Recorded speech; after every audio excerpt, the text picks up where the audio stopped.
Hello students, आज हम start करने वाले हैं nutrition in plant life process का एक छोटा सा टॉपिक जहां से 3 मार्क्स के क्वेश्चन हर बार सीबीएसई के एग्जाम में पूछे जाते हैं। कई बार 2 मार्क्स के, कई बार 5 मार्क्स के। यहाँ 2024 से पूछा गया 3 मार्क्स का क्वेश्चन, ठीक है। यहाँ 2023 से पूछा गया 2 मार्क्स का क्वेश्चन, एंड यहाँ पूछा गया 2022 में 3 मार्क्स का क्वेश्चन, एंड 2020 में 5 मार्क्स का क्वेश्चन, एंड 2019 में 3 मार्क्स का क्वेश्चन। इसका मतलब 24 से लेकर के 19 तक लगभग हर साल यहाँ से क्वेश्चन बनते हैं। तो आप अगर इस सीरीज को कंटिन्यू देखते हैं तो आप भी इस टॉपिक से रिलेटेड जो 3 मार्क्स के क्वेश्चन पूछे जाएंगे या 5 मार्क्स के क्वेश्चन पूछे जाएंगे, उस क्वेश्चन को आप कर पाओगे। जल्दी से हम टॉपिक्स शुरू करते हैं। देखिए, टॉपिक शुरू करने से पहले हम आपको बता देना चाहते हैं कि जो भी स्टूडेंट आप 2027 में टारगेट कर रहे हो बोर्ड एग्जाम सीबीएसई का, तो आपके लिए ये जो सीरीज है सबसे ज्यादा इंपॉर्टेंट होने वाला है, क्योंकि इस सीरीज में हम पढ़ने वाले हैं हर वो टॉपिक्स जो बोर्ड एग्जाम के लिए इंपॉर्टेंट है। हमारा मिशन है कि 90+ हर वो बच्चा स्कोर कर पाए जो 2027 में बोर्ड एग्जाम को टारगेट कर रहे हैं। तो चलिए लेक्चर्स को शुरू करते हैं। हमारा पहला टॉपिक है न्यूट्रिशन इन प्लांट। तो न्यूट्रिशन जो प्लांट में होता है वो ऑटोट्रॉपिक मोड ऑफ न्यूट्रिशन होता है, यानी प्लांट्स को ऑटोट्रॉप कहा जाता है। ऑटो का मतलब होता है सेल्फ, जो अपना खाना खुद से बना सके। They prepare their own food, ठीक है। इसका जो प्रोसेस होता है उस प्रोसेस का नाम है फोटोसिंथेसिस। एक्चुअली फोटो का मतलब होता है लाइट, यानी लाइट से, यानी सनलाइट से जो अपना भोजन बनाता है उसको बोलते हैं photosynthesis.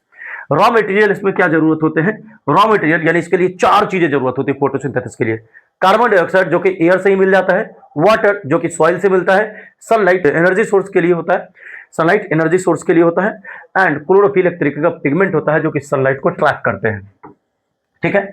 Site of photosynthesis, photosynthesis होता कहाँ है? लीफ के अंदर होता है, green parts of the plant में होता है, यंग स्टेम ग्रीन ब्रांचेज में पाए जाते हैं।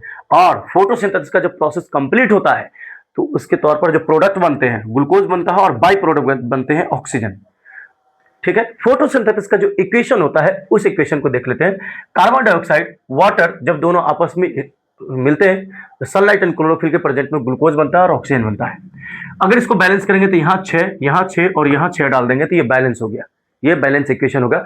ये इक्वेशन आप याद रखेंगे 2024-25 में इसका क्वेश्चन नहीं 2026 में इसका क्वेश्चन पूछा गया, डायरेक्ट क्वेश्चन पूछा गया था इक्वेशन बताने के लिए फोटोसिंथेसिस का, ठीक है। तो 2026 में क्वेश्चन पूछा गया इसका।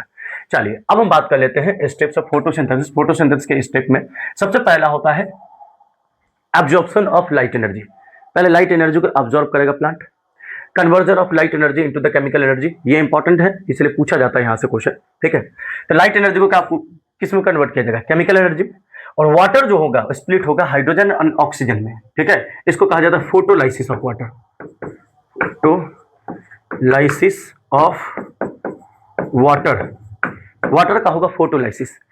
Reduction of carbon dioxide to glucose, यानी कार्बन डाइऑक्साइड जो होता है ये कार्बन डाइऑक्साइड से बनता है ग्लूकोज, यही बताया गया, ठीक है। तो reduction of carbon dioxide to glucose, यानी कार्बन डाइऑक्साइड किस में रिड्यूस हो जाते हैं? ग्लूकोज में, using hydrogen in presence of sunlight, यानी सनलाइट के प्रेजेंट में, यानी लाइट एनर्जी के प्रेजेंस में, है ना। रिलीजिंग ऑफ ऑक्सीजन, यहां से ऑक्सीजन रिलीज होता है क्योंकि ऑक्सीजन एक बाई प्रोडक्ट कहलाता है। तो फोटोसिंथेसिस का बाई प्रोडक्ट कौन है? ऑक्सीजन। फोटोसिंथेसिस एक्चुअली में होता कहां है? लीफ में। लीफ में कहां होता है? तो मेसोफिल सेल के अंदर होता है, ठीक है। तो उस पहले हम लीफ का जो है स्ट्रक्चर देख लेंगे, मतलब कहाँ मेसोफिल सेल है। तो साइट ऑफ फोटोसिंथेसिस, फोटोसिंथेसिस कहाँ होगा? लीफ में होगा, ग्रीन पार्ट होता है, इसमें क्लोरोफिल प्रेजेंट होता है तभी होगा। तो पार्ट ऑफ द जो लीफ होता है, लीफ का ये जो छोटा सा पार्ट है इसी को जूम आउट करके दिखाया गया है। एनसीईआरटी का डायग्राम है, ये बीबीआई डायग्राम है, ठीक है। तो आप एक बार इस डायग्राम को जरूर देखिए। ऊपर में जो होता है इसके अपर एपिडर्मिस होता है, ठीक है। बीच में होता है पैलिसीड सेल, जिसको कहा था मेसोफिल सेल। यही मेसोफिल सेल के पास ही क्या होता है? क्लोरोप्लास्ट होता है ना। तो क्लोरोप्लास्ट का भी स्ट्रक्चर हम देखेंगे। तो ये 2 तरह के मेसोफिल सेल है, एक यहाँ पर है, ठीक है, और एक स्पॉन्जी टाइप का सेल होता है जो यहाँ पर दिख रहा है, स्पॉन्जी मेसोफिल सेल। इसके पास एयर स्पेस भी होता है, यहाँ पर एयर स्पेस आप देख रहे हैं, तो ये एयर स्पेस आपको दिखेगा स्पॉन्जी मेसोफिल सेल के पास। यहाँ पर थोड़ा सा डायग्राम में एरर है, ये जो है हमारे पास स्टोमेटा है ये, एंड लोअर एपिडर्मिस इसको बोलते हैं, ये जो है ना ये लोअर एपिडर्मिस हो गया। तो ये स्ट्रक्चर हमारे पास हो गया पार्ट्स ऑफ लीफ जो इन्वॉल्व होता है फोटोसिंथेसिस में। एंड क्लोरोप्लास्ट का स्ट्रक्चर, जो अगर इसको भी देखा जाए तो जो कि फोटोसिंथेसिस के लिए इंपॉर्टेंट होता है, ये क्लोरोप्लास्ट के पास ही तो क्लोरोफिल होता है। तो ये सबसे पहला आउटर मेम्ब्रेन हो गया, ठीक है। उसके बाद फिर हमारे पास ये जो मेम्ब्रेन दिखाई दे रही है इनर मेम्ब्रेन हो गया, ठीक है। तो ये इनर मेम्ब्रेन हो गया, ये आउटर मेम्ब्रेन। तो आउटर मेम्ब्रेन ये, इनर मेम्ब्रेन ये, और ये जो हमारे पास अंदर है इसको ग्राना बोलते हैं। ये पूरा एकदम स्टॉक में जो है इसको ग्राना बोलेंगे। एंड एक जो है ये क्वाइट, उसको बोल देंगे थाइलाक्वाइट। इसी थाइलाक्वाइट की मेम्ब्रेन में फोटोसिंथेसिस होता है। तो देखिए एक्चुअली क्या होता है ना कि जब आप हायर में क्लासेस में जाएंगे तो आप जानेंगे फोटोसिंथेसिस का 2 स्टेप्स होता है, 2 स्टेप में कंप्लीट होता है, 2 फेज में। पहला फेज 1 होता है लाइट रिएक्शन, फेज 2 होता है डार्क रिएक्शन। तो जो लाइट रिएक्शन होता है वो होता है इसके मेम्ब्रेन, जैसे कि एक सिक्का है क्वाइन, इस क्वाइन का जो स्ट्रक्चर है, इसका जो मेम्ब्रेन है, इसी मेम्ब्रेन में पाया जाता है क्लोरोफिल। और ये जो क्लोरोफिल होगा तो इसीलिए इसके मेम्ब्रेन में ही यहीं पर होगा फोटोसिंथेसिस का प्रोसेस, स्पेशली लाइट रिएक्शन। तो वही बोला गया थाइलाक्वाइड जो है, ये पूरा एक सिक्का का नाम क्या है, थाइलाक्वाइड, इसी में फोटोसिंथेसिस होगा। अच्छा, ये इसके अंदर वाला स्पेस वाला जो हिस्सा होता है उसको बोलते हैं स्ट्रोमा, जो कि एक तरीके का फ्लूइड होता है। स्टोमेटा, स्टोमेटा नॉर्मली जो ये बीन शेप स्ट्रक्चर दिख रहा है आपको, ये बीन शेप स्ट्रक्चर, ये ग्वाड सेल है। क्या है ये ग्वाड सेल, ये दोनों तरफ से ग्वाड सेल है। ग्वाड सेल क्या करता है, रिस्पॉन्सिबल होता है opening and closing of stomata, stomata को ओपन एंड क्लोज करने के लिए। और यहां पर होता है स्टोमेटल पोर, ये है स्टोमेटल पोर है, ये जो स्टोमेटल पोर है ये ओपन स्टोमेटा है, ठीक है। एंड उसके बाद इसी में क्लोरोप्लास्ट भी दिखाया गया, इसके पास भी क्लोरोप्लास्ट होता है, न्यूक्लियस हो गया, और ये जो हो गया साइड में इपिडर्मल सेल हो गया। अगर पूछा जाए कि स्टोमेटा ओपन एंड क्लोज कैसे होता है, तो जब ग्वाड सेल के पास वाटर आकर के फिल होता है तो ग्वाड सेल स्वेलो हो जाता है, उसके बाद फिर क्या होता है, ओपन हो जाता है, और ओपन होता है तो पूरा पानी निकल जाता है वहां से। जब स्टोमेटा से पानी निकलता है उस प्रोसेस को कहा जाता है ट्रांसपीरेशन। ट्रांसपीरेशन, ट्रांसपीरेशन प्लांट को हेल्प करता है कूलिंग रखने में, कूलिंग। इसीलिए आप नोटिस करते होंगे गर्मियों के मौसम में जब आप पेड़ के छांव में जाते हैं तो आपको थोड़ा ठंडक फील होता है। क्यों? क्योंकि वहां से जितने भी हीट है वो ट्रांसपीरेशन के फॉर्म में इवेपोरेट हो जाता है। जितनी भी गर्मी होती है प्लांट्स के पास, जितना भी हीट होता है ट्रांसपीरेशन के फॉर्म में क्या होता है, इवेपोरेट हो जाता है ऊपर की तरफ, तो उसके आसपास में कूलिंग इफेक्ट होता है। तो जब स्टोमेटा के पास पानी आएगा तो क्या होगा कि स्टोमेटा, ग्वाड सेल क्या होगा कि स्टोमेटा को खोल देगा, ओपन कर देगा, और जैसे ही पानी निकल गया उसमें से रिलीज हो गया, देन क्या होता है, श्रिंक हो जाता है ये। फिर श्रिंक होने के बाद क्या होता है कि स्टोमेटा क्लोज हो जाता है, ठीक है। तो स्वेल होगा, जब पानी आएगा तो स्टोमेटा ओपन होगा और पानी निकल जाएगा। उसका जब श्रिंक होगा स्टोमेटा, सॉरी, जब श्रिंक हो जाएगा ग्वाड सेल तो क्या होगा, फिर स्टोमेटा क्लोज हो जाएगा। तो ये कॉन्सेप्ट है। नेक्स्ट, प्लांट में मिनरल्स की भी जरूरत होती है। मिनरल्स के लिए क्यों जरूरत होती है? देखिए प्लांट में 4 चीजों की जरूरत है, sunlight, chlorophyll, water and carbon dioxide, photosynthesis के लिए। इसके अलावा मिनरल्स की भी जरूरत है। क्यों? क्योंकि प्लांट को ग्रोथ में बहुत हेल्प करता है। प्लांट को मिनरल इसलिए जरूरत है क्योंकि प्लांट में ग्रोथ के लिए रिस्पॉन्सिबल होता है। जैसे रूट से पानी जाइलम के थ्रू जाता है ऊपर और एब्जॉर्ब करता है कौन, रूट हेयर। याद रखिएगा, जो वाटर जो होता है एब्जॉर्ब होता है किसके, रूट हेयर के द्वारा, not only root, root hair के द्वारा वाटर क्या होता है, एब्जॉर्ब होता है। मिनरल के बारे में बात कर ले, जैसे नाइट्रोजन, पोटेशियम, मैग्नीशियम, ठीक है, आयरन, ये सब क्या होता है, ये सब मिनरल के फॉर्म में रूट के द्वारा वाटर के साथ ही प्लांट में आ जाता है, अपटेक हो जाता है। कुछ ऐसे मिनरल्स जैसे कि नाइट्रोजन, वो रिस्पॉन्सिबल होता है प्रोटीन बनाने के लिए। प्लांट जो होता है प्रोटीन कैसे बनाता है, नाइट्रोजन की हेल्प से। कई बार ये नाइट्रोजन जो होता है नाइट्रेट के फॉर्म में या नाइट्राइट के फॉर्म में जाता है प्लांट में, डायरेक्ट नहीं जाता है, N2 के फॉर्म में नहीं जाएगा, नाइट्रेट या नाइट्राइट के फॉर्म में। प्लांट डायरेक्ट जो है एटमॉस्फेयर में तो 78% नाइट्रोजन है, प्लांट नहीं ले सकता, ठीक है। तो ये किस फॉर्म में लेगा, नाइट्रेट या नाइट्राइट के फॉर्म में। और ये जो प्लांट को जो नाइट्रेट या नाइट्राइट के फॉर्म में जो नाइट्रोजन मिल रहा है उसमें हेल्प करता है कुछ बैक्टीरिया, जो क्या करते हैं, एटमॉस्फेयर में जो नाइट्रोजन 78% मौजूद है उसको कन्वर्ट कर देते हैं यूजेबल फॉर्म में, जिसे प्लांट यूज कर सके। यानी नाइट्रेट के फॉर्म में या नाइट्राइट के फॉर्म में यही बैक्टीरिया कन्वर्ट कर देता है। आप कमेंट सेक्शन में उस बैक्टीरिया का नाम बताइए जो नाइट्रेट या नाइट्राइट के फॉर्म में बदल देता है इस नाइट्रोजन को, और फिर प्लांट ले लेता है, यानी अपटेक कर लेता है। चलिए नेक्स्ट हम बात कर लेते हैं फैक्टर अफेक्टिंग ऑफ फोटोसिंथेसिस। बहुत सारा ऐसा फैक्टर होता है जिसकी वजह से फोटोसिंथेसिस या तो बढ़ सकता है उसका रेट, या तो घट सकता है। तो ये पहला हो गया लाइट। अगर लाइट ज्यादा होगा तो ज्यादा फोटोसिंथेसिस हो पाएंगे। कार्बन डाइऑक्साइड, अगर कार्बन डाइऑक्साइड ज्यादा होगा तो फोटोसिंथेसिस भी ज्यादा तेजी से होगा। नेक्स्ट, टेम्परेचर, ऑप्टिमल टेम्परेचर इतना चाहिए प्लांट को, इससे ज्यादा या इससे कम मिलेगा तो प्लांट जो है अपना बेस्ट परफॉर्मेंस नहीं दे पाएगा, यानी फोटोसिंथेसिस का जो फैक्टर होगा वो इफेक्ट हो जाएगा। वाटर, अगर कमी हो जाएगी वाटर की तो स्टोमेटा क्लोजेस होगा, स्टोमेटा जब क्लोजेस होगा तो फोटोसिंथेसिस डिक्रीज हो जाएगी। One of the most important thing is that कि ज़ेरोफाइट प्लांट, यानी जो प्लांट डेजर्ट इलाके में पाए जाते हैं जहाँ पे पानी की कमी होती है, वहां पर दिन के समय में स्टोमेटा नहीं ओपन होते हैं। क्योंकि होगा क्या ना कि जब स्टोमेटा ओपन होगा तो यहां से, एक सेकेंड, स्टोमेटा जब ओपन होगा तो यहां से सारा पानी तो निकल जाएगा, जब पूरे पानी निकल जाएंगे तो जो डिजर्ट वाला इलाका में तो ऑलरेडी पानी बहुत मुश्किल से निकाल पाता है जड़ से प्लांट, तो पानी की तो ऑलरेडी कमी होती है।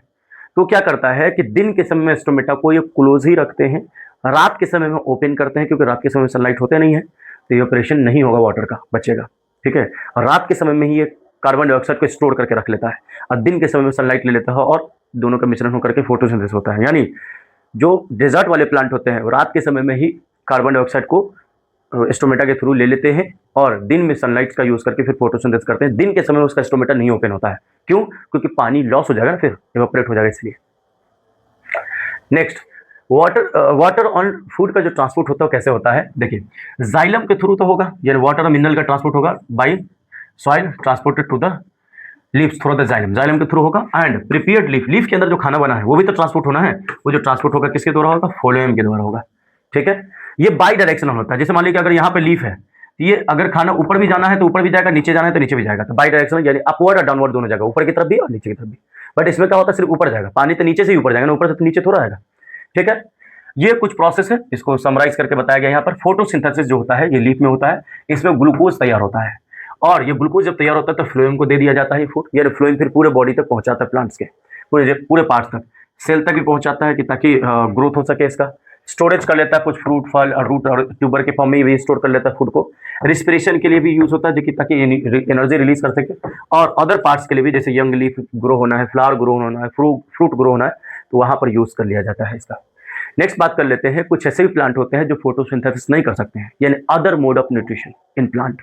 तो प्लांट के अंदर अदर मोड भी होते हैं, जैसे कि सेप्रोफाइटिक प्लांट होते हैं, ऐसे प्लांट जो सारे गलत चीजों पर ग्रो हो जाते हैं, जैसे कि ये फंगी एक तरीके का मशरूम बोल सकते हैं, और ब्रेड मोल्ड जिसको राइजोपस फंगस कहा जाता है। पैरासाइटिक प्लांट होते हैं, ऐसे प्लांट को कहा जाता है पैरासाइटिक प्लांट जो एक मीन प्लांट, जैसे आप देख रहे हैं मीन प्लांट है, इस मीन प्लांट पर कोई दूसरा प्लांट ये यहाँ पे ग्रो हो गया, पेरेंट प्लांट अलग है, उसके ऊपर कोई दूसरा प्लांट आ गया, उसको बोलते हैं पैरासाइटिक प्लांट, यानी होस्ट लिविंग बॉडी पर। इसका एग्जांपल अमरबील जो कैस्कुटा कहा जाता है, डोडार एंड मिस्टल।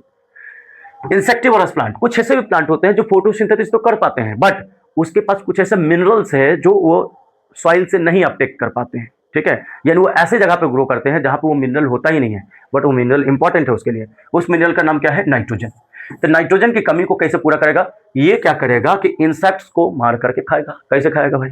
जब इंसेक्ट यहाँ पर आएंगे तो उसके पैर फंस जाएंगे, उसका जो है और फंस जाएगा तो ये क्लोज हो जाएगा तो इसके अंदर से जितना भी एनर्जी है यानी नाइट्रोजन है, नाइट्रोजन को एब्जॉर्ब करके फिर बाकी जो वेस्ट होगा उसको फेंक देता है, ठीक है। तो जैसे इसका एग्जांपल क्या? विक्चर प्लांट, फ्लाइविनेस्टर प्लांट और सनड्यू प्लांट, ठीक है। ऐसा नहीं कि ये सब प्लांट फोटोसिंथेसिस नहीं कर सकते हैं, इंसेक्टिवोरस या फिर अदर प्लांट वो सब ये कर सकते हैं सब, बट इसको और भी एक बहुत सारे न्यूट्रिएंट की जरूरत होती है जो वो खुद नहीं ले सकता है, इसलिए वो दूसरे मोड ऑफ न्यूट्रिशन का यूज करते हैं। सीबीएसई में ये क्वेश्चन पूछा गया है, आप एक बार वीडियोस को पॉज करके देख सकते हैं, इसका आंसर भी दिया हुआ है यहाँ। रॉ मटेरियल क्या क्या जरूरत होता है फोटोसिंथेसिस के लिए मेंशन करना है हर एक के बारे में, और इसका थोड़ा सा कुछ डिटेल भी बताना है। तो देखिए आप यहाँ पर carbon dioxide, water, sunlight and chlorophyll, ये चारों चीज़ों की जरूरत पड़ती है। नेक्स्ट क्वेश्चन पूछा गया है कि लीफ को फूड फैक्ट्री क्यों कहा जाता है?